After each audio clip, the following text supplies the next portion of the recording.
नमस्कार मित्रांनो, आज मी तुम्हाला एक अशी सवय सांगणार आहे जी तुमच्या आर्थिक आयुष्यात मोठा बदल घडवू शकते. सांगू का? आपल्यापैकी बरेच जण महिन्याच्या सुरुवातीला पगाराला की लगेच खर्च करायला सुरुवात करतात. घर खर्च, किराणा, वीज बिल, मोबाईल रिचार्ज, मुलांचे खर्च, EMI आणि हे सगळं झाल्यावर जर काही पैसे उरले तर आपण म्हणतो, चला आता थोडी बचत करू. पण खरंच महिन्याच्या शेवटी पैसे उरतात का?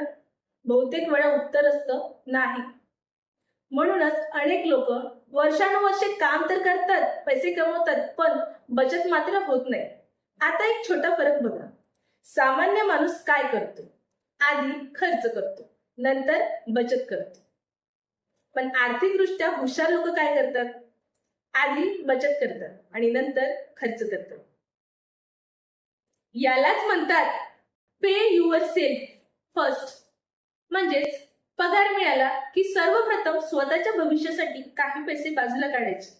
उदाहरणार्थ, समजा तुमचा पगार 20,000 आहे, तर किमान 2,000 रुपये बाजूला ठेवा. ते वेगळ्या खात्यात ठेवा किंवा SIP मध्ये गुंतवा. मग उरलेल्या 18,000 मध्ये महिन्याचा खर्च करा. आता तुम्ही म्हणाल, मॅम आधीच खर्च खूप आहेत, बचत कशी करू? मित्रांनो, बचत करण्यासाठी मोठा पगार लागतो असं नाही, तर मोठी सवय लागते.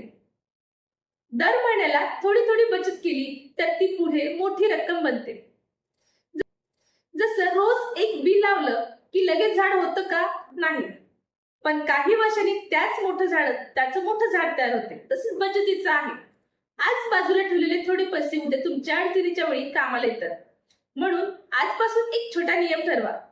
पगार आला की आधी स्वतःसाठी पैसे बाजूला ठेवायचे, मग खर्च करायचा. ही सवय तुमचं आर्थिक भविष्य मजबूत करू शकते. आजचा छोटासा ऍक्शन प्लॅन. तुम्ही आजपासून तुमच्या उत्पन्नातील किती टक्के रक्कम बचतीसाठी बाजूला ठेवणार आहात? 10%, 15% की 20%? खाली कमेंट मध्ये नक्की लिहा. धन्यवाद. पुढच्या व्हिडिओमध्ये पुन्हा भेटू.